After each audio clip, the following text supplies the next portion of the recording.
नावयम क्लेश बीजानि यतः शिव पुरुषर सभा पुरुषम तम बीजानि मो वाक्य भेद विमोहिता। हे राजन, मैं नहीं जानता हूं कि मेरे दुख का कारण कौन है। मैं नहीं जानता हूं। सुन रहे ना बात? मैं नहीं जानता हूं कि मेरे दुख का कारण कौन है, जबकि सामने कलयुग खड़ा है अब भी, वही उसको पीट रहा था। कलयुग उसको पीट रहा था, कलयुग अब भी सामने खड़ा है।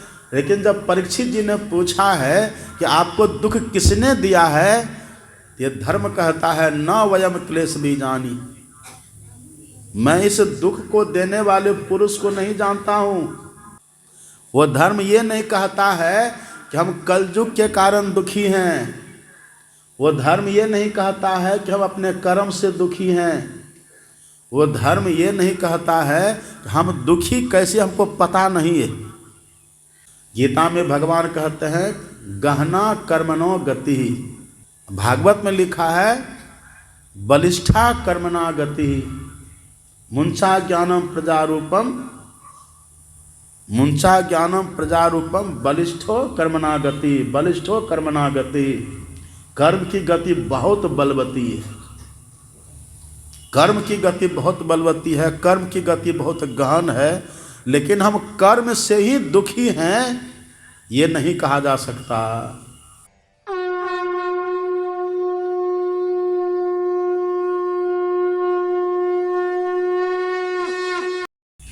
पाठ और प्रवचन के माध्यम से हम लोगों ने कर्म और उसके फल के विषय में सुना है। कर्म क्या है, उसका फल कैसा होता है, उसको हम भोगते कैसे हैं, हमारे जीवन में सुख क्यों आता है, हमारे जीवन में दुख क्यों आता है, इन सभी बातों का विश्लेषण इसी विषय में छुपा हुआ है। राम भगवान गुहनिषाद की दृष्टि में दुखी हैं।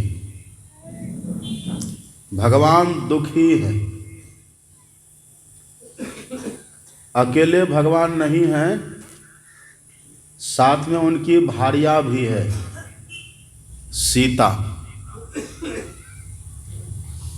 और दोनों ही रात्रि के समय पत्तों की सैया पर सोए हुए, नींद में नहीं हैं, ओढ़े हुए हैं, लेटे हुए। राम भी जगे हुए हैं और सीता भी जगी हुई है, और लक्ष्मण जी थोड़ी दूर पर धनुष बाण लेकर पहरा दे रहा है, और लक्ष्मण जी का साथ दे रहा है गुहनिषाद। लक्ष्मण जी तो विरासन में बैठे हुए हैं, जंगली कोई जीव जंतु ना आ जाए, राम को कोई आहत न कर दे, इसलिए लक्ष्मण जी सजग हैं, सावधान हैं, पहरा कर रहे हैं। लेकिन गुहनिषाद के मन में कुछ चल रहा है। गुहनिषाद मन में कुछ सोच रहा है। ये गुहनिषाद है कौन?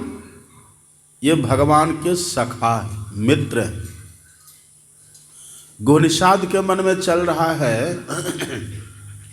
ये राम कैसे हैं, भगवान राम कैसे हैं, भगवती सीता कैसी है, कोमलांगी है, कोमलांग है, दोनों ही कोमल हैं। पर देखो दोनों को दुख कितना है। पत्तों की सैया, सूखा सूखा पत्ता चुभता है ना शरीर में, सूखा सूखा पत्ता हो और उस पर कोई बोले सोइए तो जो कभी पत्ता पर सोया ही नहीं, जो घर में मखमल पर सोया हो, और जिनके तलवा में फूल की पंखुड़ियाँ भी चुभती हो, कहिए उनके लिए कैसा होगा? दुखद तो होगा ना। ये दृश्य देखा है गुह निषाद ने, गुह निषाद के मन में विषाद हो गया। राम कितने कोमलांग हैं, सीतना कितने कोमलांगी है, ये दोनों पत्तों के सैया पर सो रहे हैं। ये दोनों को दुख हो रहा है, और इन दोनों को दुख देने वाले कौन हैं? इनके मन में आया है कैकई,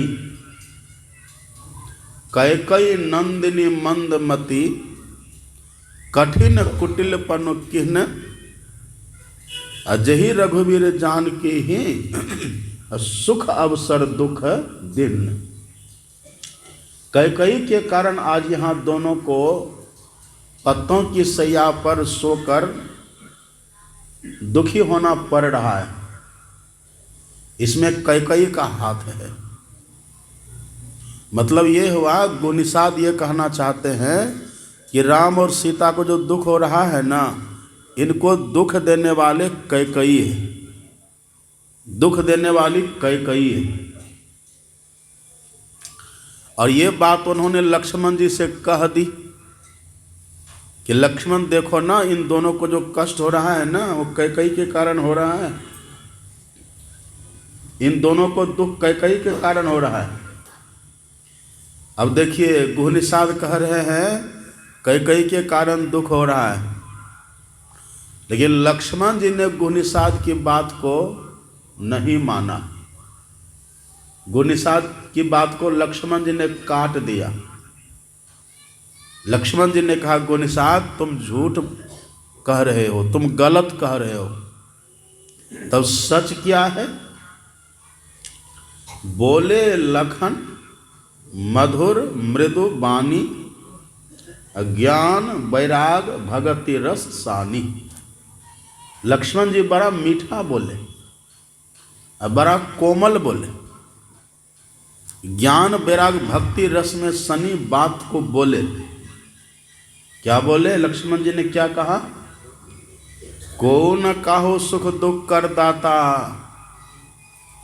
निज कृत कर्म भोग सुनो भ्राता। हे भाई, यहाँ न कोई किसी को सुख देता है और न यहाँ कोई किसी को दुख देता है। तब क्या होता है? लक्ष्मण जी कहते हैं, निज कृत कर्म भोग सुनो भ्राता। हे भाई, अपने ही किए कर्म का फल सब भोगता है। अपने किए कर्म का फल सब भोगता है। यहाँ दूसरा न कोई किसी को दुख देता है और न कोई किसी को सुख देता, अपने किए कर्म का फल सब भोगता है। मतलब लक्ष्मण जी ने माता कैकई को दोष नहीं दिया, कहा उनको दोष मत दो। इन एक बात आप जानते हैं ना, आप पढ़िएगा, वाल्मीकि रामायण पढ़िएगा, और इस रामायण में भी थोड़ा वर्णन है। जब लक्ष्मण जी को जब पता चला ना कि दशरथ जी महाराज ने राम को वन दिया, वनवास दिया है 14 वर्ष के लिए, ये बात जब लक्ष्मण जी को पता चली है तो लक्ष्मण जी को बड़ा गुस्सा हुआ। ये अभी न कह रहे हैं को न काहो सुख दुख कर दाता, पर पहले का प्रसंग पढ़िएगा। लक्ष्मण जी बड़े क्रुद्ध हो गए, एकदम इतना गुस्सा हुए। सब ध्यान से सुनिए, इधर मेरी तरफ देखिए, मोबाइल सब बंद करके रखिए। सब पे मोबाइल का जो है ना, उसको या तो स्विच ऑफ कर लीजिए या उसको साइलेंट मोड में डाल दीजिए, बाधा नहीं होनी चाहिए। एक बात। दूसरी बात, सब आंख खोल करके बैठिए। सत्संग में बैठ करके आंख बंद करना ये मना है। आप कहिए हम ध्यान कर रहे तब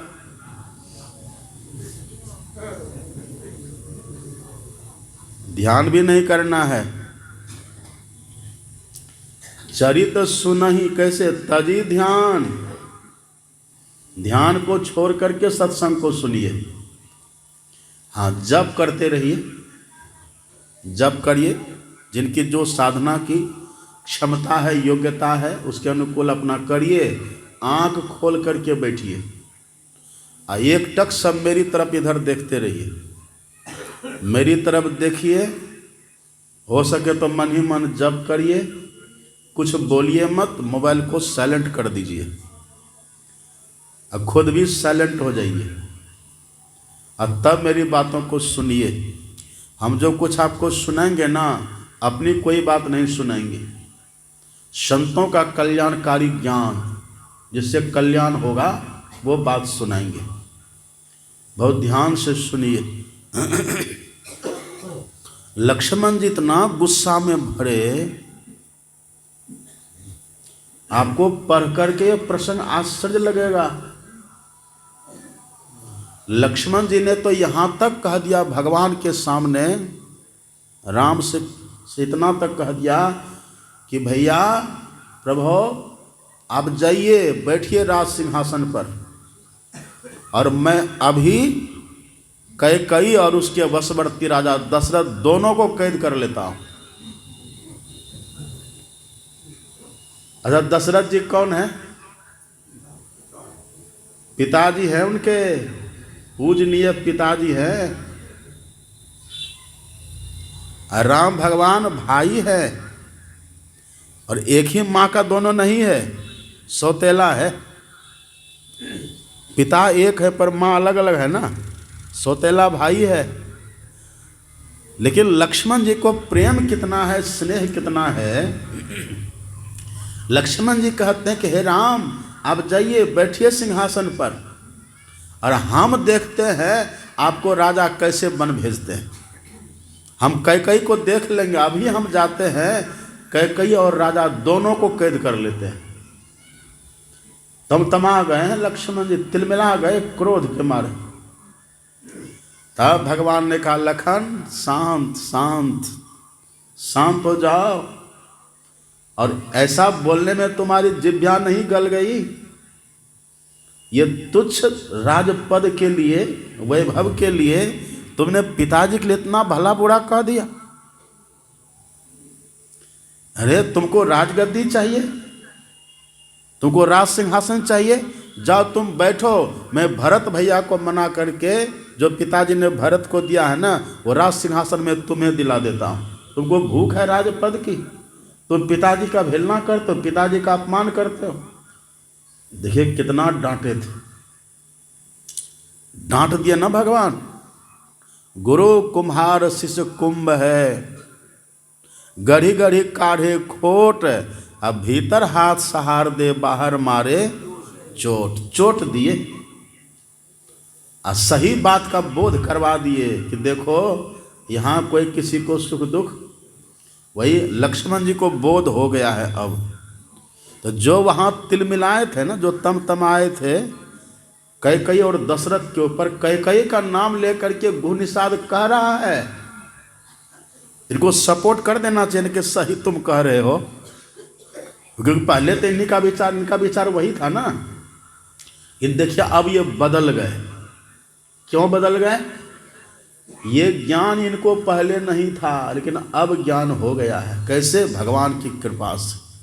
इसलिए तुलसीदास जी लिखते हैं, बोले अब जो लक्ष्मण जी बोल रहे हैं, बोले लखन। देखिए मधुर मृदु वाणी, कैसे ज्ञान वैराग भगति रस सानी, तीनों रस में सनी हुई बात वाणी तब लक्ष्मण जी ने कही।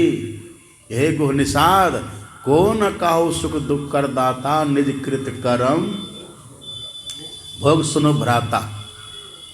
इसका मतलब ये हुआ कि हमारे जीवन में जो भी दुख आता है अथवा सुख आता है, वो हमारे अपने किए कर्म का फल है। ये बात इस प्रसंग का अनुकूल एकदम तय है। अब थोड़ा और चलिए आगे बढ़िएगा। ये तो रामायण का प्रसंग है नहीं, ये रामचरितमानस का प्रसंग है ये। अब भागवत में पढ़िएगा, बहुत ध्यान से सुनिए, आंख खोल के बैठिए सब।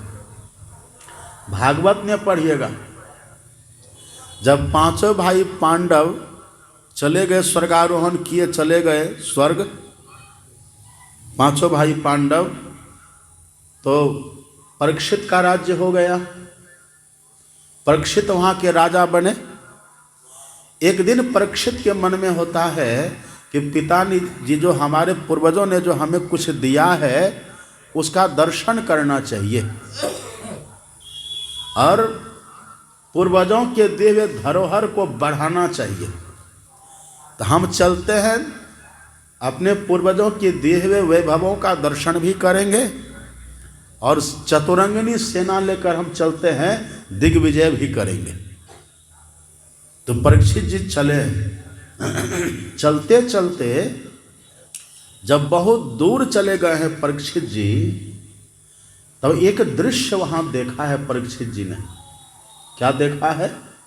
एक काला कलूटा पुरुष एक गाय और बैल के जोड़े को डंडा से पीट रहा है। अब बैल जो है ना, बैल का एक ही पैर है, एक ही पैर पर बैल खड़ा है। और गाय बहुत दुखी है, विलाप कर रही है, एक ही पैर पर बैल। ये एक व्यक्ति था काला कलूटा देखने में, पर वेश था राजा जैसा, आभूषण राजा की तरह पहन रखा था, पर देखने में बड़ा काला कलूटा था। अब वो डंडा लेकर के गाय और बैल दोनों को पीट रहा था। ये दृश्य देखा है परीक्षित जी ने। अब जैसे दृश्य देखा, परीक्षित जी को बड़ा गुस्सा हुआ कि मेरे राज्य में, मेरे साम्राज्य में निरीह प्राणियों पर इतना अत्याचार, ये निर्बल प्राणियों को डंडे से पीटा जा रहा है। परीक्षित जी ने उसको ललकारा, कस्तम मच्छरणे लोके बला धंस्य बलान बलि नर देवो शिवे से न नटवत कर्मणा द्विजा। अरे क्षुद्र, तुम देखने में तो काला कलूटा हो, पर तुम्हारा वेश राजा जैसा है। ये बहुरूपिया कौन हो तुम? और मेरे राज्य के निर्बल प्राणियों को तुम पीड़ित कर रहे हो, कौन हो तुम? उठाया अपना तलवार। लेकिन वो था कलयुग, कलयुग था। उसने कहा कि राजन मैं कलयुग हूं। कहा दुष्ट, तुम मेरे राज्य में आ गया और मेरे राज्य की प्राणियों को तुम दुख दे रहा है। उसको तो जो करना था उसका निग्रह परीक्षित जी ने कर दिया। उसका निग्रह करने के बाद तब परीक्षित जी जाते हैं बैल के पास।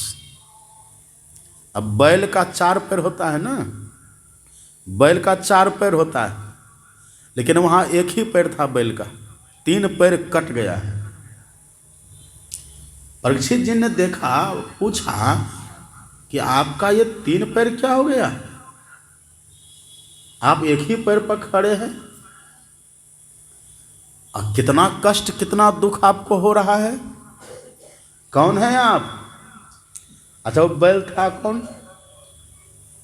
बैल कौन था? सब बात हम सुना है, पितवंजा में भूल गए। वो बैल था धर्म का, धर्म ही वो बैल बनकर के आया था। जो गाय थी ना, वो पृथ्वी माता, गाय थी पृथ्वी, अब बैल था धर्म। धर्मराज कहते ना, धर्मराज। और धर्म का 4 चरण, धर्म बैल की तरह, वृषभ वो धर्म का प्रतीक है। और धर्म का 4 चरण होता है, 4 चरण, सत्य, तप, दया और पवित्रता, 4 चरण है। तो 3 चरण उसका कटा हुआ, एक ही पर घूम रहा है। अब कहीं दुख होगा कि सुख होगा? उसको बड़ा दुख हुआ। है बैल के रूप में, पर है वो धर्म देवता है, उनको कष्ट हो रहा है। परीक्षित जी ने कहा कि हे वृषभ, वृषभ मतलब बैल। हे वृषभ, आपको ये कष्ट कौन दिया? ये दुख आपको किसने दिया? अब दुखी कैसे हो रहे हैं?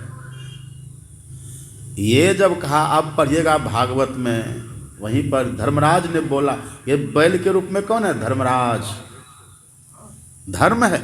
अब वो बोला है वहां, उसने कहा,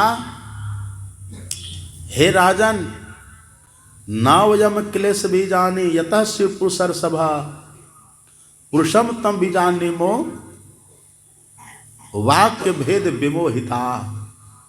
हे राजन, मैं नहीं जानता हूं कि मेरे दुख का कारण कौन है। मैं नहीं जानता हूं। सुन रहे ना बात? मैं नहीं जानता हूं कि मेरे दुख का कारण कौन है, जबकि सामने कलयुग खड़ा है अब भी, वही उसको पीट रहा था। कलयुग उसको पीट रहा था, कलयुग अब भी सामने खड़ा है। लेकिन जब परीक्षित जी ने पूछा है कि आपको दुख किसने दिया है, ये धर्म कहता है, न वयम क्लेश बीजानी, मैं इस दुख को देने वाले पुरुष को नहीं जानता हूं। मैं नहीं जानता हूं कि किसने मुझे दुख दिया। अब परीक्षित जी चुपचाप सुन रहे हैं बात। हम लोग क्या कह देते हैं तुरंत? हम लोग तुरंत कह देते हैं, अरे फलाना के कारण हम बड़े दुखी हैं, कह देते हैं ना, या क्या करेंगे, हमारा कर्म ही ऐसा है, तभी तो हम दुखी हैं। लोग कह देते हैं, अरे हमारा कर्म ही ऐसा है। या दूसरा भी कोई कह देता है, भाई साहब आपका कर्म इतना खराब है कि आप दुखी हैं, लोग कह देते हैं ना। कोई कह देते हैं, जैसे कोई व्यक्ति यहाँ आ जाए और सीधे वो गुरु महाराज जी को कोसने लगे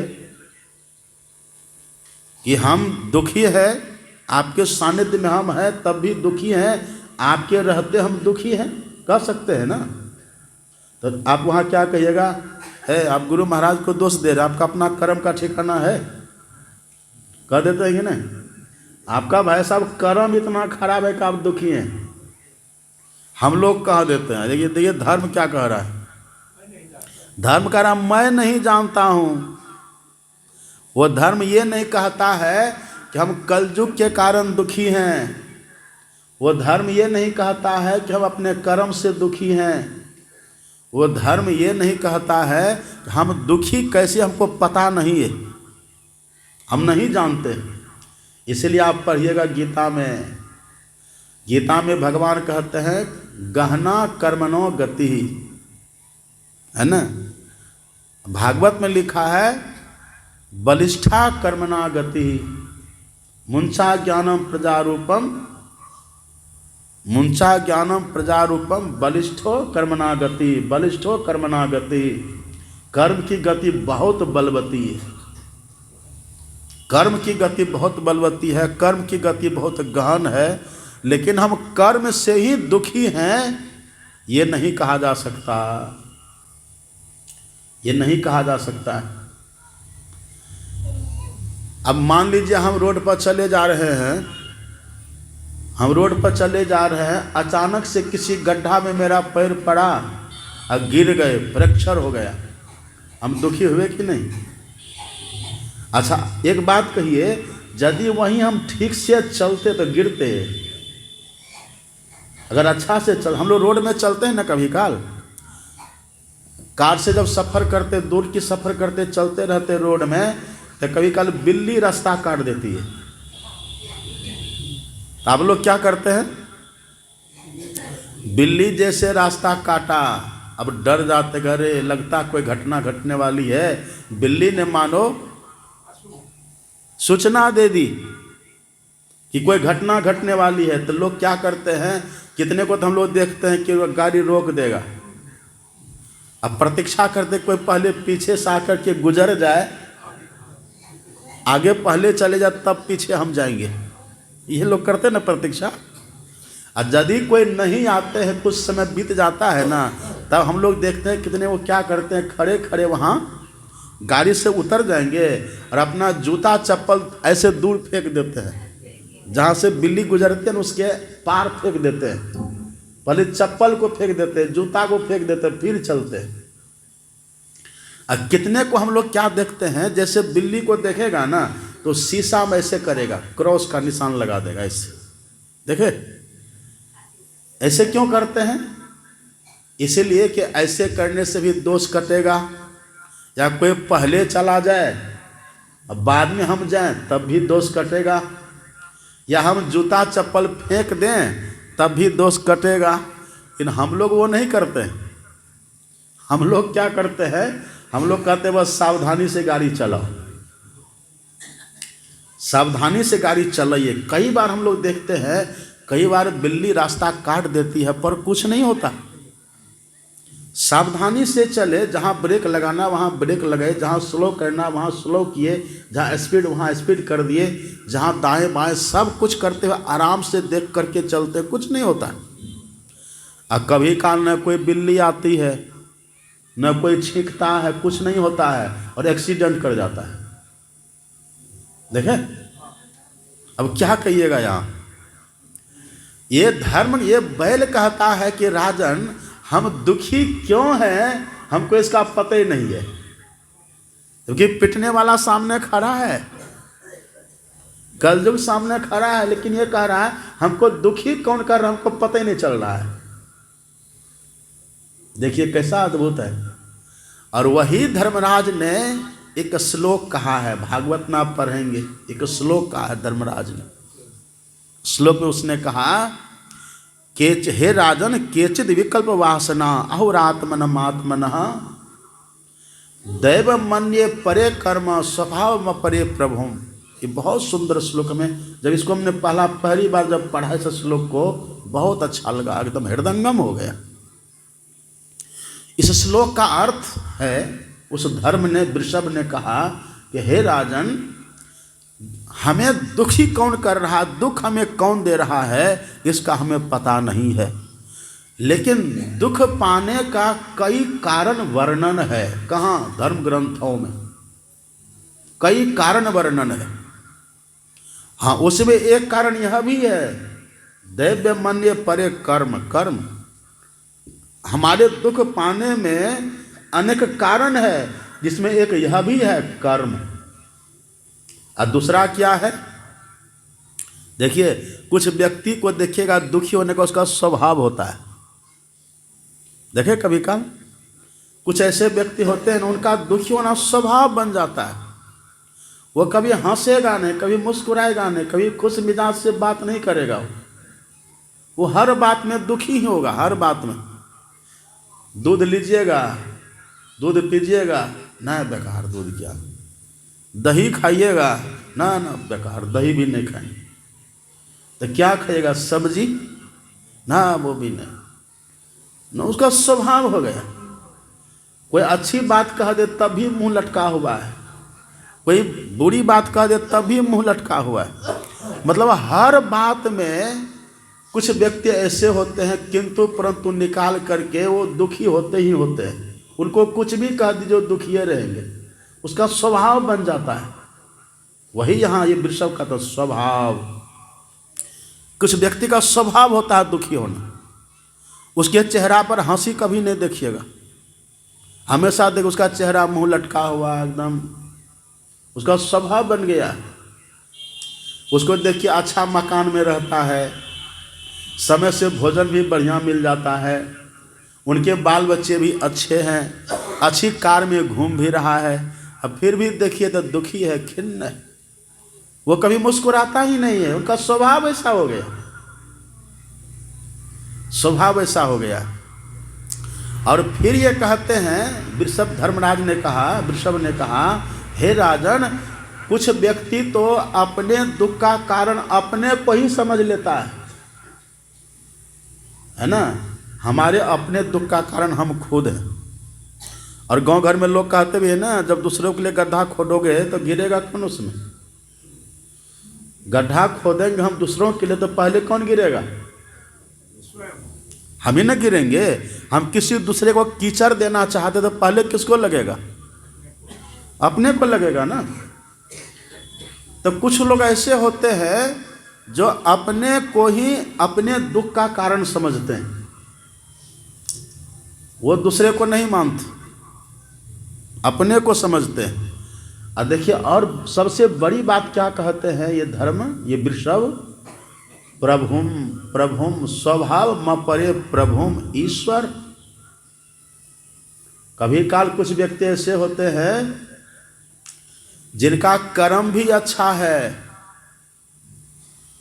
कर्म खराब नहीं है उसका, कर्म भी अच्छा है उसका, और सब सुविधा भी है, सब व्यवस्था भी है उसको, लेकिन फिर भी वो दुखी है। क्यों दुखी है, कारण क्या है? तो कभी काल देखिए ईश्वर भी दुख देते हैं, दुख देते हैं। कभी काल ईश्वर भी हमारे सुख के साधन को छीन लेते, दुख देते नहीं है, वो सुख के साधन को छीन लेते हैं। वही ये कह रहे हैं, दैव मन्ये परे कर्म स्वभाव म परे प्रभुम, प्रभु मतलब ईश्वर।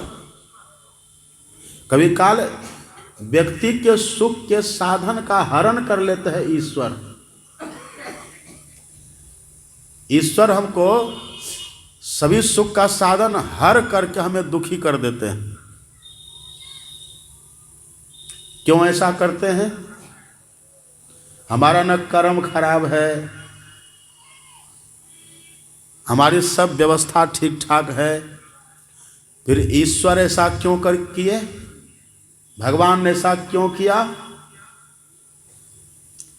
सबसे पहली बात तो भगवान ऐसा सबके साथ नहीं करते हैं, करते हैं पर किनके साथ ऐसा भगवान करते हैं?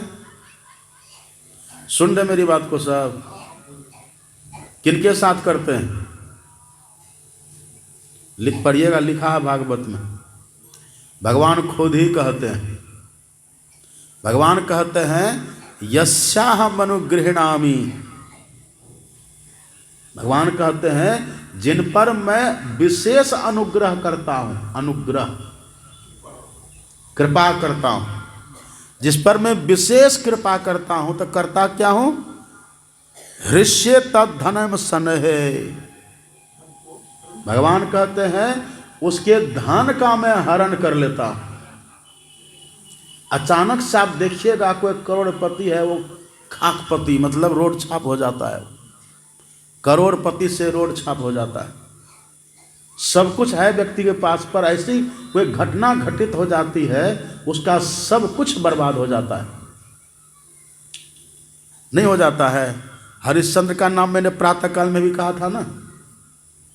हरिश्चंद्र का कोई ऐसा कर्म नहीं था, वो सपना देखे थे। अच्छा, सपना सच होता है?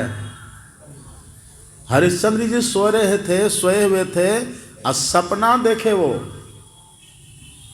सपना में हरिश्चंद्र जी ने देखा कि मेरे यहाँ गुरु विश्वामित्र आए हुए हैं, हमसे मांग कर रहे हैं, याचना कर रहे, तो मैंने उनको सब कुछ दे दिया। और सब कुछ देने के बाद कहा सब कुछ तो दे दिया, ठीक है, पर अब दक्षिणा कुछ दो ऊपर से। तो दक्षिणा में कहा कि जाओ तिजोरी को खोलो, अल्लाह करके जो उसमें दे दो इनको। कहा जब सब कुछ तुम दे ही दिया तो तिजोरी तुम्हारी रह गई, तिजोरी भी तो मेरी न हो गई, कुछ और दो हमें, है ना। तो सपना में देखा था कि सब कुछ दे दिया, और जैसे जगा तो आ गए विश्वामित्र जी, तो सब कुछ दे दिए। और तब कहते दक्षिणा लाओ, तो दक्षिणा देने के लिए क्या करे, जो है सब तो उन्हीं का हो गया। तब हरिश्चंद्र जी ने अपने को बेच दिया, पुत्र रोहित को बेच दिया, अब पत्नी सेव्या, कोई तारा भी कद जो भी हो, पत्नी को भी बेच दिया। और तब चुकाया था कि नहीं? अब ये सपना, सपना कैसा होता है? तो अचानक से अब देखिए कहां संपत्ति मेरु समान, और तुरंत देखिए क्या हो गए, अंबर हरत मसान, शमशान में जाके वहां मुर्दा का कपड़ा उठा रहा है। तो कहां से देखिए कहां पहुंच गया। भगवान कहते जब मैं किसी पर कृपा करता हूं ना, तो सबसे पहला काम मैं करता हूं हृष्ये तद्धनम सनहे, उनका सब धन में हरण कर लेता हूँ, मतलब उनको बिल्कुल गरीब बना देता हूँ। और उसके बाद क्या होता है, ततो धनम स्वजन तस्य, जब उसका सब धन खत्म हो जाता है ना, तब उसका जो स्वजन है ना, स्वजन तस्य, उसका जो स्वजन है वो उसका तिरस्कार कर देता है। आपको क्यों मानता है सब कहिए? आपको जो मानता है घर के लोग, परिवार के लोग, समाज के लोग क्यों मानता है? आपसे स्वार्थ है इसीलिए मानता है ना। बिना स्वार्थ के कोई मानेगा? सुर नर मुनि की यह सब रीति, स्वार्थ लाग करें सब प्रीति। अपने सदगुरु महाराज जी क्या लिखे, पढ़िए पदावली में, यह धन धाम कुटुंब कबीला, सब स्वार्थ के चेरे, अपने अपने सुख के साथ हेर न को सुख तेरे। तो अभी तो यहाँ कोई मान रहा है ना आपको, या तो आपके धन से किसी को प्रेम है तब आपको मान सम्मान हो रहा है, धन है आपके पास तब, या आप बड़े पद पर हैं इसलिए लोग मान रहा है, या बलवान हैं, विद्वान हैं, रूपवान हैं, कुछ तो है, गुणवान है, कुछ तो है, तभी आपको मान रहा है भगवान, ये दुनिया आपके परिवार के लोग। और जैसे ये सब खत्म होगा तब क्या होगा? जो आपके बल से प्रेम कर रहा है ना, बल खत्म होगा तो उसका प्रेम भी खत्म। जो आपकी विद्या देख करके आपसे प्रेम कर रहा है, आपकी विद्या खत्म, उसका प्रेम भी खत्म। जो आपके रूप रंग को देख करके आपसे प्रेम कर रहा है, आपका रूप रंग खत्म, उसका प्रेम भी खत्म। और जो आपके पद से प्रेम कर रहा है ना, कि मास्टर साहब हैं, डॉक्टर साहब हैं, है ना, जो पद से प्रेम कर रहा है, आपका पद खत्म, प्रेम भी खत्म। और जो आपके धन से प्रेम कर रहा है, धन खत्म, अब प्रेम भी। वही भगवान कह रहे हैं, ततो धनम, मतलब ततः अधनम, जब उसके पास धन नहीं रहता है, परिणाम क्या होता है? स्वजन तस्य, उसका जो स्वजन है ना, धन नहीं रहा तो उसका त्याग कर देता है, त्याग देता। त्यागने का मतलब क्या? घर से तो तुरंत भगाएंगे नहीं ना, लेकिन उसके व्यवहार में अंतर आ जाएगा। जो पहले प्रेम से बोलता था, अब बोलेगा प्रेम से? नहीं बोलेगा। अब तुलसीदास जी ने लिख दिया है, गृह पालहु ते अति निरादर, निरादर होगा। कैसा निरादर होगा? भागवत में पढ़िए, भगवान कपिल का वचन है। भगवान कपिल कहते हैं, नाद्रियते यथा पूर्वम गोजरम। गोजरम का अर्थ होता है बूढ़ा बैल। बूढ़ा बैल या बूढ़ी गाय, जब तक गाय दूध देती है तो गाय को किसान कितना मेहनत से पालते हैं, हरी घास खिलाता है, कुट्टी खिलाता है, खल्ली खिलाता है कि नहीं। अब वही गाय जब बूढ़ी हो जाती है, दूध नहीं देती है, तब बैल जब तक जवान था, हल जोतता था तो कितना खिलाते पिलाते थे। जब वही बैल बूढ़ा हो गया तब तो वो मान सम्मान देते हैं बैल को। गाय बैल, बूढ़े बूढ़ी गाय बैल को लोग खोल के छोड़ देते, भगा देते इधर उधर के, वो लवारिस बन जाता। नहीं, वही भगवान कपिल कहते हैं, नाद्री अंत्य था पूर्वम, पहले की तरह आदर नहीं होता, अब कैसे हो गया? गोजरम, बूढ़े गाय बैल की तरह लोग अनादर कर देता है। अब कुछ स्वार्थ नहीं मिल रहा है ना, अनादर कर देता है। वही तुलसीदास जी कहते हैं, गृह पाल होते अति निरादर, खान पान न पावई, न तो समय से भोजन मिलेगा। जब जवान थे, पैसा कमा रहे थे ना, आज क्या खाइएगा? कढ़ी बनाऊं? बनाओ। आज क्या चलेगा? आज क्या, आज हलवा बनावें? बनाओ। पूछ पूछ के वैरायटी मिलता था। अब वही जब तनख्वाह मिलना खत्म, पेंशन मिलना खत्म, पैसा कमाना खत्म, तब देखिए गृह पाल होते अति निरादर, खान पान न अब कोई मानेगा? वही भगवान कह रहे हैं ततो धनम, जब उसका धन खत्म, अब उसके कुटुंबी लोग उनका त्याग कर देता है। भगवान यहीं रुकते, भगवान सब देखते हैं कि चलो इसका मैंने धन हरण कर लिया ना, अब देखो इसका सब, इसको सब साथ छोड़ दिया, भगवान देखते हैं। अब कहिए कितना दुख होता है। यहीं पर भगवान रुक नहीं गए, आगे भगवान कहते हैं स यदा वितथोद्योगो। अब वो व्यक्ति क्या करता है कि देखो जब मेरे पास धन था ना तब मुझे सब आदर करते थे, अब मेरा धन खत्म हो गया, कोई आदर नहीं करते हैं। तो हम ऐसा करते हैं, हम कुछ धन कमाने का रोजगार करते हैं, उद्योग करते हैं। स यदा वितथोद्योगो, जब उसका वित्त समाप्त हो जाता है ना तो वित्त के उपार्जन के लिए कुछ उद्योग करते हैं। तो भगवान क्या करते हैं? भगवान क्या करते हैं? निर्विन्नः हरिष्ये धने हया। भगवान कहते हैं हम उसके उद्योग को भी ध्वस्त कर देते हैं।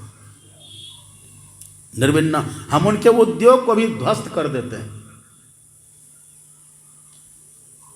उद्योग ध्वस्त, अब वो बिजनेस करने जगह व्यापार चलेगा नहीं ठीक से, घाटा घाटा घाटा, भगवान ऊपर से कर रहे हैं ना, घाटा घाटा घाटा।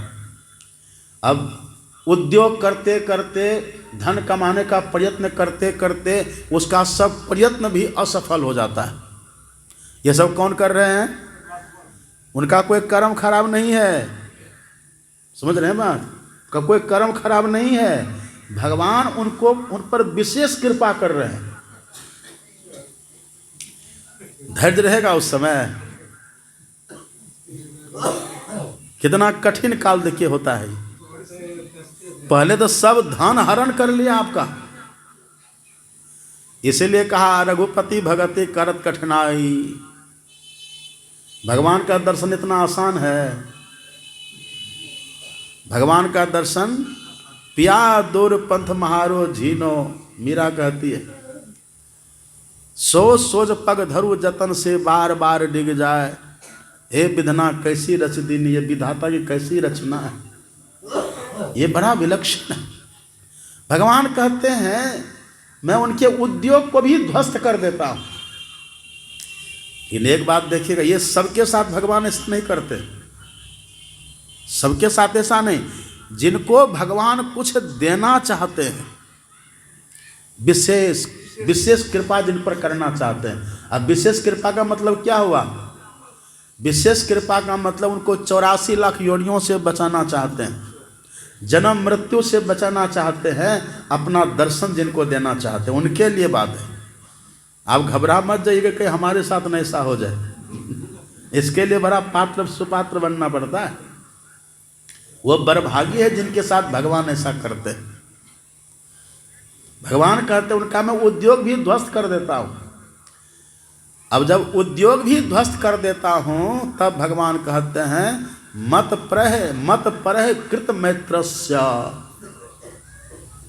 मत प्रह कृत मैत्रस्य। भगवान कहते हैं अब वो जब सब तरफ से हार जाता है, सब तरफ से, धन भी गया, धन के कारण जाने कारण स्वजन भी चले गए, जो कुछ उद्योग कर रहे थे, व्यापार बिजनेस करने वाले थे, वो सब भी ध्वस्त हो गया, सब रास्ता बंद हो गया। अब क्या कहते हैं? हार गया ना सब तरफ से। अब क्या कहिएगा? हारे को हरि नाम। अब भगवान कहते हैं अब इसके बाद वो वो हमसे मैत्री करता है।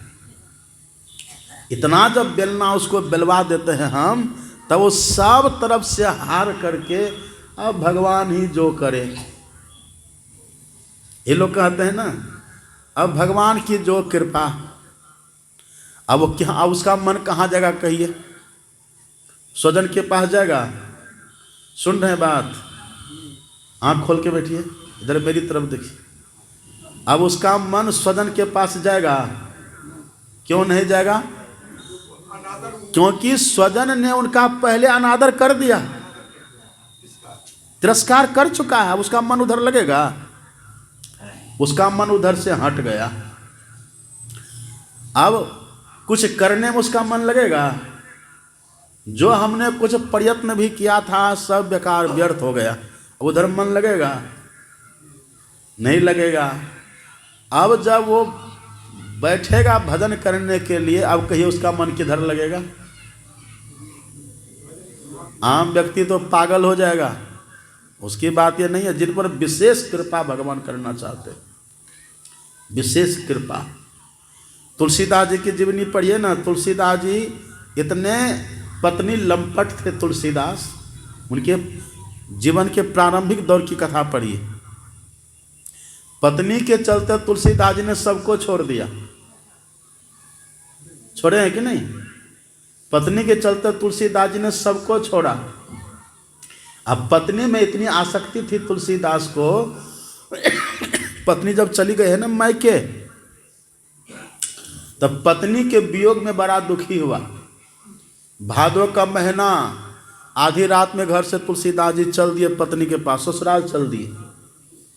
नदी में बाढ़ था, पानी का, मुर्दा भस रहा था, मुर्दा को पकड़ के पार कर गए। ससुराल गया, पत्नी के कमरे में जाना था तो ऊपर में थी पत्नी, कैसे जाएंगे? दरवाज़ा तो बंद था। देखा कि रस्सी लटक रही थी। रस्सी थी वो, सांप लटक रहा था। सांप को पकड़ करके तुलसीदास चढ़ गए ऊपर। किवाड़ खटखटाया, पत्नी निकली बाहर। आप आ गए इतनी रात को? हाँ आ गया देवी, तुम्हारे बिना मन नहीं लगा।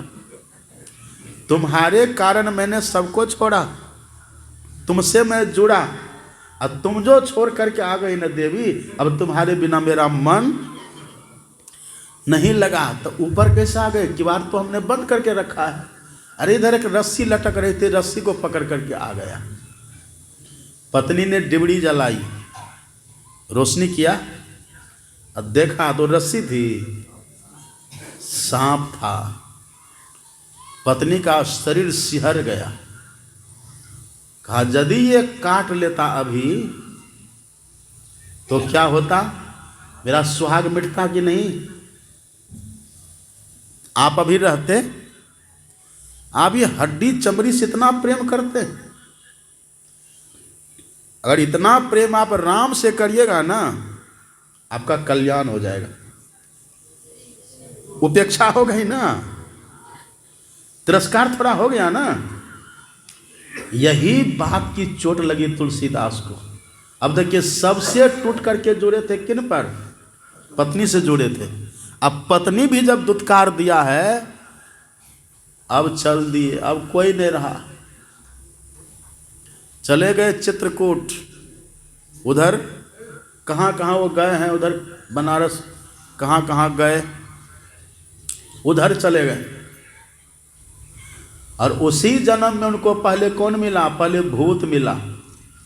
भूत मिला ना पहले, अब फिर भूत के बाद कौन मिला? हनुमान जी मिले। और उसके बाद कौन मिले? राम मिले। कल्याण हो गया ना। यही भगवान कहते हैं कि दुख का कारण कभी काल मैं भी होता हूं, इसलिए भक्तों को घबराना नहीं चाहिए। यदि दुख आवे ना जीवन में, ये भाव रखना चाहिए कि ये जो दुख हमारे जीवन में आया है ना, ये मानो भगवान हमारे ऊपर कृपा कर रहे हैं। बस भावना थोड़ा बदल दीजिए ना। ये भी ठीक है कि हमारे अपने कर्म का फल है ये। को न कहो सुख दुख कर दाता निजकृत कर्म। हम क्यों दूसरे को दोष दें? हम क्यों दूसरे को दोष दें? हम क्यों दूसरे को दोष दे करके हम दुखी हों? ये हमारे अपने कर्म का फल है, इसको हम अपने खुद भोग लेंगे। ये भी ठीक है। इससे अच्छा है ये विचार हो जाए हमारे मन में कि आज जो हमारे जीवन में कोई दुख आया है ना, ये भगवान की कृपा से आया है। क्यों? क्योंकि भगवान चाहते हैं कि वो हमको मिले। कबीर साहब की वो वाणी याद है कि नहीं? सुख के माथे सिल पड़े, नाम हृदय से जाए। अब बलिहारी वा दुख की, पल पल नाम रटाए। और देखिए, दुख में सुमिरन सब करे, दुख में सुमिरन सब करे, सुख में करे न कोई। जो सुख में सुमिरन करे, दुख काहे को। अब कहिए, ऐसा यदि किसी का विचार हो जाए तो कभी दुखी होगा वो? कभी होगा दुखी? तब वो दुखी नहीं होंगे। चलो यदि हमारे जीवन में धनाभाव हुआ है ना, तो भगवान ये कहना चाहते क्यों धन के पीछे पड़ते हो, बैठ करके भजन करो। यदि हमारे जीवन में कोई रोग आ गया है ना, तो भगवान ये कहना चाहते कि रोग को जल्दी से भोग लो, तब न मेरे पास आओगे साफ सफाई होकर के। ये भगवान चाहते हैं। उनका नाम आप सुने, एकनाथ जी महाराज का? एकनाथ जी महाराज या शायद तुकाराम जी महाराज थे। तुकाराम जी महाराज अपने घर में रहे, उनकी पत्नी भी थी, बाल बच्चे सब थे, घर में रहते थे। और उनका छोटा मोटा तो मरैया था, घर छोटा था उनका, छोटा सा घर। और वो भी भूकंप में गिर गया। भूकंप हुआ और वह घर भी ढनमना गया। पत्नी ने कहा कि लीजिए न, रात दिन आप भगवान का भजन करते रहते, जो एक घर था वो खत्म हो गया। वो संत बड़े खुश हुए। वो गया, घर का जो मलबा होता ना, ढाने बाद मलबा नहीं हो जाता जमा, उसी मलबा पर बैठ करके भजन करने लग गए, कीर्तन करने लग गए। पत्नी ने कहा पगला गए हैं? कहा पगला नहीं गए, अरे पहले तो छोटा घर था, अब देखो कितना बड़ा घर, आसमान सारा अपना घर हो गया, अब कितना बड़ा घर हो गया। देखिए सुखी होने का तरीका जीवन में क्या है। हम तो छोटी छोटी बात में इतने सुखी, इतने टूट जाते, इतने दुखी हो जाते हैं ना। लोग इतना दुखी होते हैं, कितना तो आत्महत्या कर लेते हैं, क्या से क्या लोग कर लेते हैं। पिता पुत्र से दुखी है, पुत्र पिता से दुखी है, माँ बेटी से दुखी है, बेटी माँ से दुखी है, पति पत्नी से दुखी है, पत्नी पति से दुखी है, एक दूसरे से सब दुखी हो रहे हैं। लेकिन जो सच्चे भक्त होते हैं ना, वो अपने दुख का कारण किसी और को नहीं देते।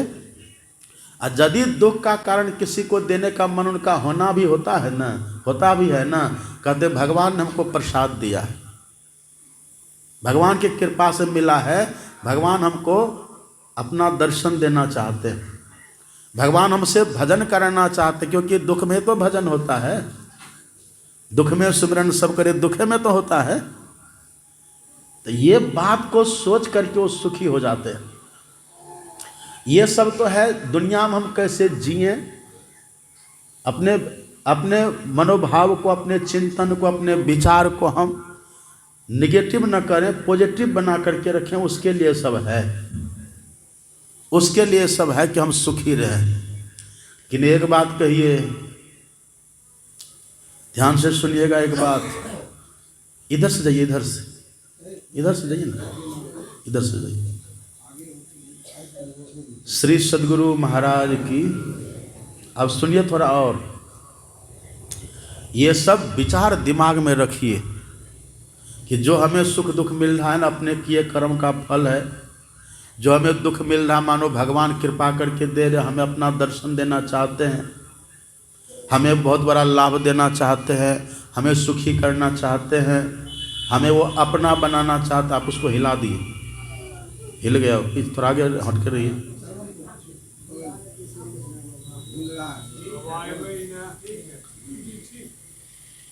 तो ये विचार करके रखिए।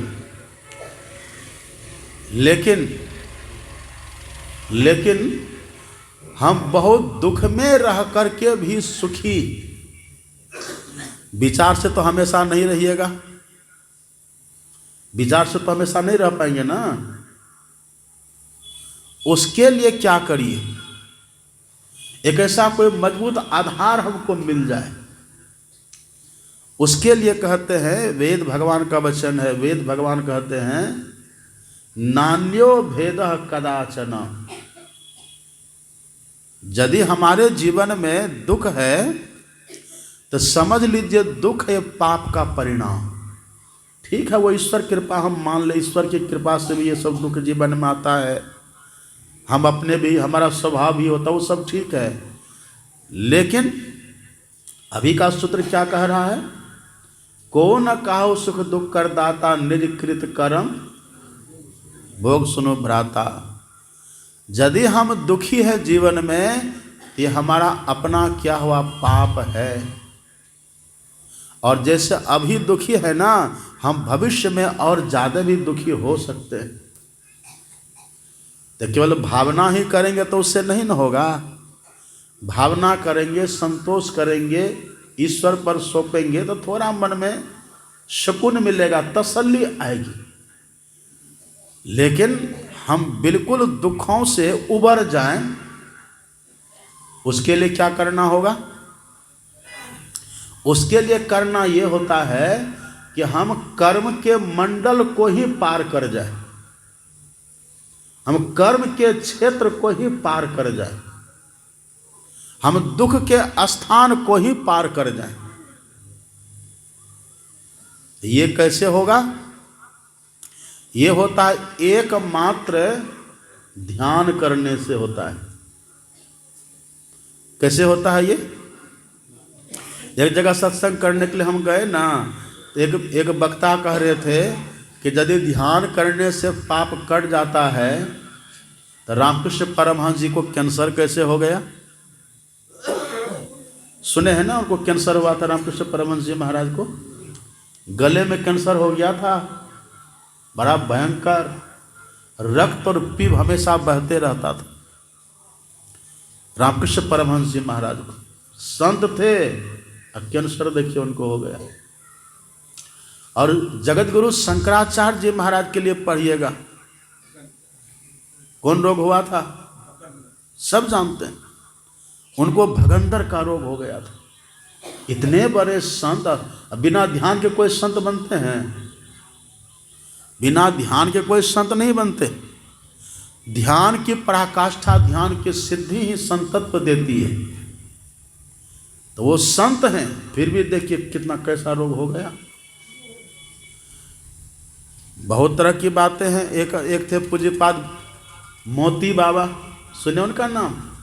उनके जीभ में कैंसर हो गया था, जिह्वा में कैंसर हो गया था। उनका जीभ ऐसे मुंह खोल के रखते थे, हमेशा टप टप लार टपकते रहता था, बड़ा जलन कष्ट पीड़ा। हम लोग देखे थे उनको, बड़ी वेदना होती है।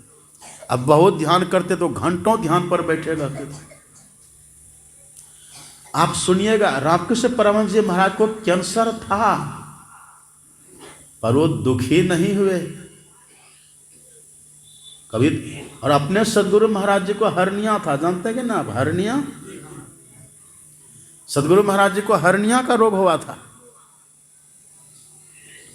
ऑपरेशन भी सदगुरु महाराज जी का हुआ, पर दुखी हुए थे। ऑपरेशन जो सदगुरु महाराज जी का हुआ था ना, तो बिना किसी शून्य करने वाले इंजेक्शन के, बगैर नशा के, कोई उनको नशा का इंजेक्शन नहीं दिया था डॉक्टरों ने।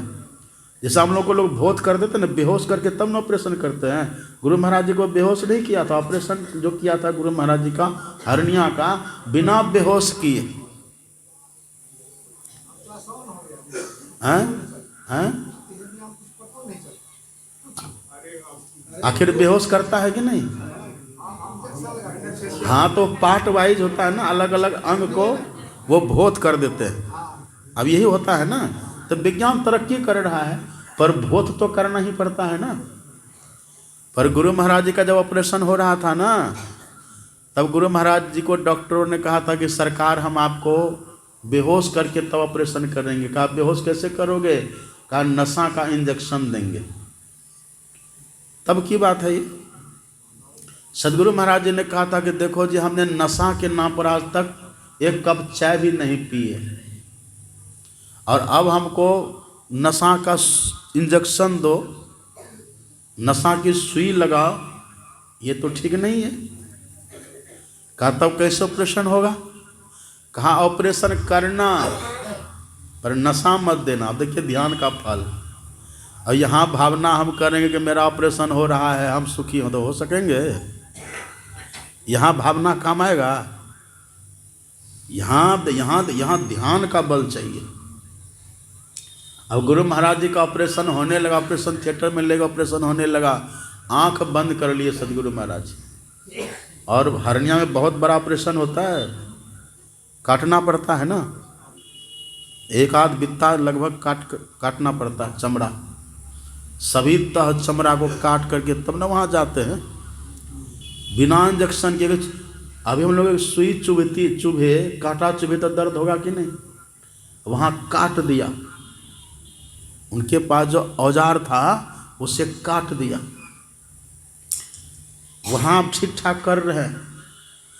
इतने में डॉक्टर शैलेंद्र कुमार सिंह था जो ऑपरेशन कर रहा था। उनके मन में हुआ कि जरा देखे गुरु महाराज जी ठीक ठाक हैं कि नहीं। अब क्या किए, यहाँ ये जो नाड़ी की गति होती है ना, इनको देखा ऐसे, जैसे यहाँ देखा तो बिल्कुल बंद है, पल्स रेट खत्म, है ये नहीं, ये चल ही नहीं, धड़क ही नहीं होता, इसमें होती गति होती रहती है ना, गति बंद। दिल का धड़कन देखा, वो भी बिल्कुल बंद। दिल का धड़कन बंद और नाड़ी की गति भी बंद। अब कहिए जिंदा हुआ कि मुर्दा हुआ? क्या कहिएगा? मुर्दा। यदि किसी की नाड़ी की गति बंद हो, दिल का धड़कन भी बंद हो, तो मुर्दा हुआ। और डॉक्टर का तो हिम्मत पस्त हो गया बेचारे। कहा इतने बड़े संत हमारे हाथ से मर गए। उनको बड़ा, हाँ, मन में बड़ा शोक चिंता हुई मन में कि मेरे कारण गुरु महाराज शरीर छोड़ दिए, ये तो मुर्दा का लक्षण हो गया। लेकिन वो अब डॉक्टर क्या किए, अपना औजार समेटने लगे। जब मर ही गए तब क्या करना, सामान समेटने लगे। अब जैसे सामान समेटने लगे, इतने में आँख खोल दिए, कहते डॉक्टर साहब ऑपरेशन करना छोड़ दिए, ऑपरेशन करिए। ऑपरेशन करना क्यों छोड़ दिए?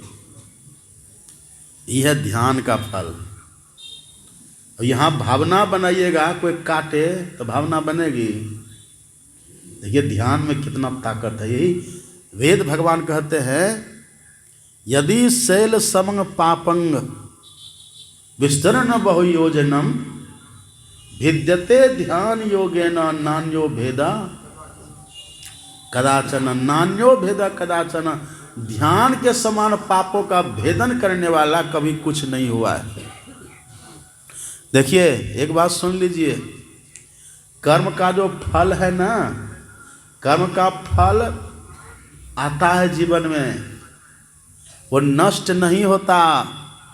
लेकिन ध्यान इससे होता क्या है, ध्यान से कर्म का फल का जो दायरा, जो एरिया होता है ना, जहाँ रहने से कर्म का फल भोगा जाता है, ध्यान करने से उसी जगह का त्याग हो जाता है, उसी जगह को छोड़ दिया जाता है। इसी बात को कबीर साहब देखिए कितना अच्छा कहते हैं। कबीर साहब कहते हैं, नदी किनारे घर करे, नदी किनारे घर करे, आ कर्जा करी करी खाए, आ कर्जदार जब मांगन आवे तब क्या करिए? जहां रह के कर्जा किए थे वहां मत रहिए, अब घुसक थोड़ा हटिए वहां से। अब किसी को पता चले कि कोई व्यक्ति यहाँ कैसा बैठा हुआ है जिनके ऊपर पुलिस का छापा पड़ने वाला है, मतलब पुलिस को अरेस्ट करने वाली है, और वो व्यक्ति यहीं पर बैठा हुआ है, और यहीं पर बैठा ही रहे तो पुलिस आके पकड़ लेगी कि नहीं? और यदि उसको पता चले कि पुलिस आने वाली है, इस जगह को छोड़ के भाग जाए वो, तब पुलिस पकड़ पाएगी उसको? यदि भारत का कोई मुलजिम हो और वो छोड़ के चला जाए भारत को नेपाल, तो वहाँ काम करे, वहाँ तब फिर वहाँ तो दूसरा कानून हो गया ना। ऐसे ही अभी जहाँ हम लोग रहते हैं, जहाँ रह कर के कर्म अभी कर रहे हैं ना, तो कर्म का फल आएगा। तो जब कर्म का फल आएगा तो कहाँ आएगा? वहीं आएगा। अभी देह में रहकर कर्म करते हैं ना, इसी देह के ऊपर कर्म का फल आएगा। तो आप करिए क्या, जहां अभी इस देह में है उस जगह को छोड़िए, थोड़ा हटिए वहां से। आप कहिए, इस देह में कहाँ रह करके कर्म करते हैं? कहाँ रह के कर्म करते हैं? जब दोनों आँखों के ठीक मध्य में यहाँ रहते हैं ना, जब जीव का वासा यहाँ रहता है तभी उससे काम होता है। अभी जो आप बैठ के सत्संग सुन रहे हो और हम सुना रहे हैं आपको, तो आप भी और हम भी यहीं पर हैं, तब काम ये हो रहा है।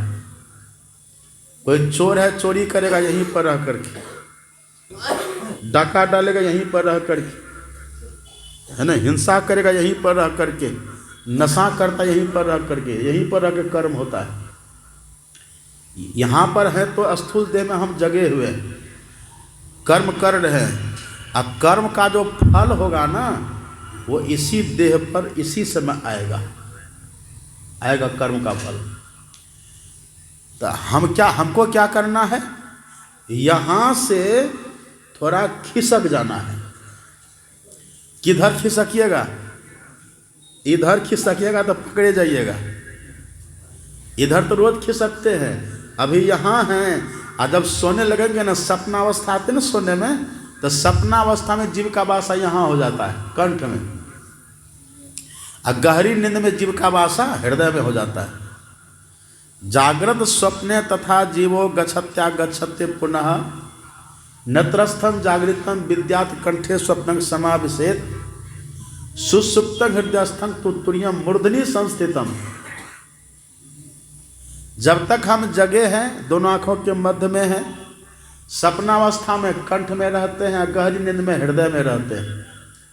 ये तीनों जगह जम की पकड़ है, तीनों जगह कर्म का फल भोगना पड़ेगा। तो करना क्या है? कबीर साहब कहते हैं घुसक।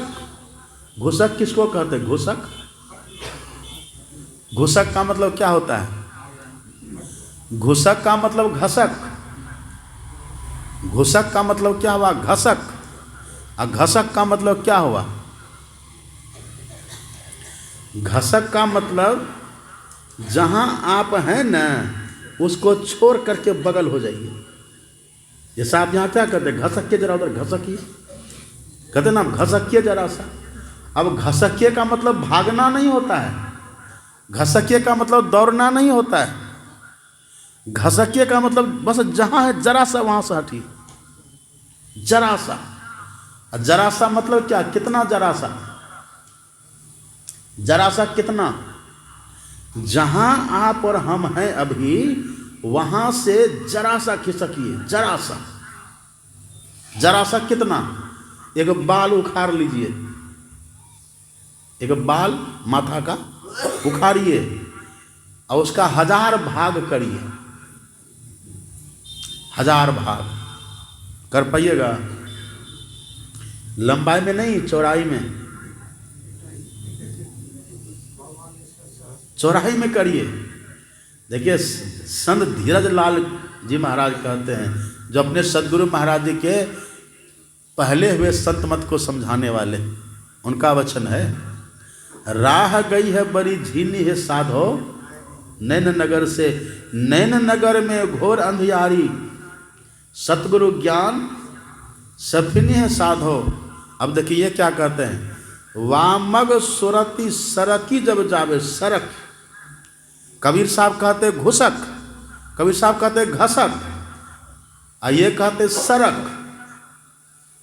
तो सरक मतलब भी घसकना ही होता है, घसकना मतलब भी सरकना ही होता है। मतलब जरा सा, हम जहाँ हैं वहाँ से जरा सा, सहस भागे का बाल बराबर, धार धरो लवलीनी, बस जरा सा खिसकेंगे न, जैसे जैसे जरा सा हिलेंगे, वहाँ से हिलते ही फल क्या होगा? ज्योति झकाझक कीनी है साधो नैन नगर से, एकदम प्रकाश ही प्रकाश उधर है। और जैसे प्रकाश में गए तो क्या होगा? परिणाम क्या होगा? पढ़िए, दूसरे संतवाणी को पढ़िए। निहारो यारो गुरु मूर्ति की ओर, मतलब मानस ध्यान करिए। निहारो यारो गुरु मूर्ति की ओर, मतलब अपने भीतर में गुरु की मूर्ति का दर्शन करिए। अब कहाँ दर्शन करिएगा? लोग क्या करते हैं, आंख बंद कर लेते हैं, यहाँ देखने का कोशिश प्रयास करते हैं। अंधकार में देखने का प्रयास करते हैं, वहाँ गुरु महाराज को देखना चाहते हैं, वहाँ मत देखिए। कहाँ देखना है? गुरु मूर्ति सुरति बिच निरखो। सुरति, सुरति, सुरत किसको कहते हैं? यहां पर सुरत का अर्थ है ख्याल। ख्याल में देखिए गुरु महाराज, ख्याल से देखिए गुरु महाराज को। और ख्याल को ही कहते हैं मानस। मानस का अर्थ होता है ख्याल। तो ख्याल से गुरु महाराज को देखना कहिए या उसी को मानस ध्यान कहिए, एक ही बात है। हमारे गुरु महाराज जी क्या कहते हैं? अपने सदगुरु महाराज जी क्या कहते हैं? हम लोग पढ़ते हैं ना, पदावली में भजन गाते हैं, अति पावन गुरु मंत्र मन ही मन जाप जपो, उपकारी गुरु रूप को मानस ध्यान, मानस ध्यान थपो, मानस ध्यान थपो। मतलब क्या? ख्याल से ध्यान करिए। गुरु मूर्ति सुरति बिच निरखो। पहले बैठिए और जहां तहां भी मत बैठिए। हमारे वीरेंद्र बाबा सुना रहे थे कि बाबा यहाँ जब सत्संग होता है ना प्रातःकाल भोरे भोरे, तो यहाँ रोज 60-70 सत्संगी आ जाते हैं लगभग, कभी काल 100 भी हो जाते हैं। पूरे गांव के आसपास के लोग आए, रोज आते हैं ठंडी में। देखिए जगह की महिमा है। हमारे रत्नेश बाबू हैं, रत्नेश चौरसिया जी, अभी का नाम है। हाँ, ये कह रहे थे कि बाबा ये आश्रम का नींव खुद गुरु महाराज जी ने लिया था, है ना? सही बात। हाँ, सदगुरु महाराज जी स्वयं से इसका नींव लिए और इस जगह की बहुत बड़ाई किए थे। हमारे पूज्य महेश्वर बाबा जब तक रहे कितनी मेहनत करते रहे। बहुत निर्मल साधु थे वो। आज ही हमारे हरे राम बाबू बता रहे थे कि बाबा बड़े विनम्र थे। वो जब भी किन्हीं से बात करते थे महात्मा से, एकदम बड़ी विनम्रता से हुजूर हुजूर कहा करके एकदम। हम तो वास्तव में हम भी देखे उनको कितने विनम्र थे। ये जगह पाके सब बैठ के करते, जगह का भी बड़ा प्रभाव पड़ता है। यहाँ बैठ के जो आप लोग करते सत्संग ध्यान, ये तो एकदम सोना में सुगंध है। इसको कहते सोना में सुगंध। बहुत बड़ी ऊंची बात है ये। स्थान का बड़ा प्रभाव पड़ता है। तो पवित्र स्थान पर बैठ करके जो जप करेंगे, ध्यान करेंगे ना, उनको अपने भीतर में गुरु महाराज का दर्शन होगा, प्रत्यक्ष दर्शन होगा। और जब गुरु महाराज का दर्शन होगा तब क्या होगा? गुरु मूर्ति सुरति बिच निरखो, तब उर होत इजोर। इजोर मतलब क्या हुआ? प्रकाश। जो मानस ध्यान ठीक ठीक कर लेंगे ना, उनसे दृष्टि योग की साधना आसानी से होगी। उनको बिंदु ध्यान आराम से बनेगा। और जो बिंदु ध्यान करेंगे, बस वामग सुरति सरक, जरा सा हिला, प्रकाश। प्रकाश क्या है? प्रकाश में शब्द भी है। तो हम लोग रोज गाते हैं ना, तुम्हारे ज्योत स्वरूप तुम्हारे धुन रूपा, परखत रहो निस दिन गुरु करो दयानु परो, हम लोग गाते हैं ना। तो वहाँ प्रकाश और शब्द दोनों है। सुनत लखत श्रुत चलत नेह भरी, नाह राह थिरकी। जब साधक अपने भीतर में जाते हैं ना, तो सुंदर सुंदर दृश्य को देखते भी हैं और सुंदर सुंदर नाद को सुनते भी हैं। देखते हुए और सुनते हुए वो आगे बढ़ते हैं, आगे चलते रहते हैं। तो वहाँ जैसे इष्ट का दर्शन हुआ, फल क्या होगा?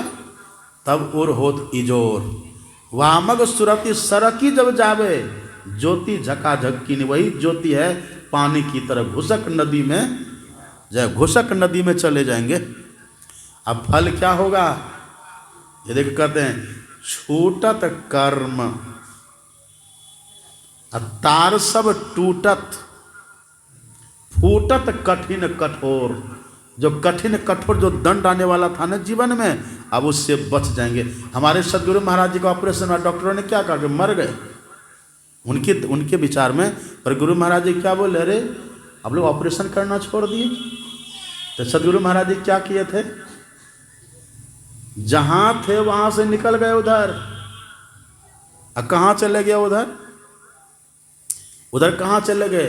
और संत कहाँ तक जाते हैं? शून्य शून्य शून्य के पारा, अंधकार के परे, प्रकाश के परे, शब्द के परे, वहाँ तक संत की गति होती है। शून्य शून्य शून्य के पारा, अगुण सगुण नहीं दोई, और दिन के पार सार सोई पई है, वहाँ तक संत जाते हैं। तब सदगुरु महाराज तो साक्षात परमात्मा ही थे, उनकी बात तो अलग है। साधन में पगी जाए अति ही गंभीर हो। अब बाहर कैसे कहते हैं, साधन में पगी जाए अति ही गंभीर हो, या तन की सुधि ना रहे धीरवर वीर शौ।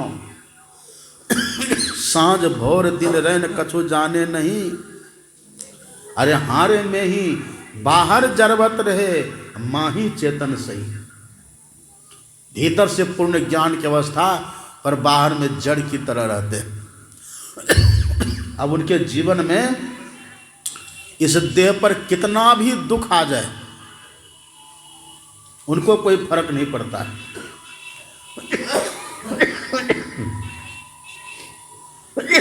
वो सदैव सुख की स्थिति में रहते हैं। तो ये इसके लिए केवल भावना काम नहीं करेगी, इसके लिए थोड़ा अभ्यास, ध्यान करना पड़ेगा। इसलिए वेद भगवान कहते हैं विद्यते ध्यान योगेन। ध्यान करके व्यक्ति क्या करते हैं, पाप के क्षेत्र को ही पार कर जाते हैं, कर्म के फल के क्षेत्र को ही पार कर जाते हैं।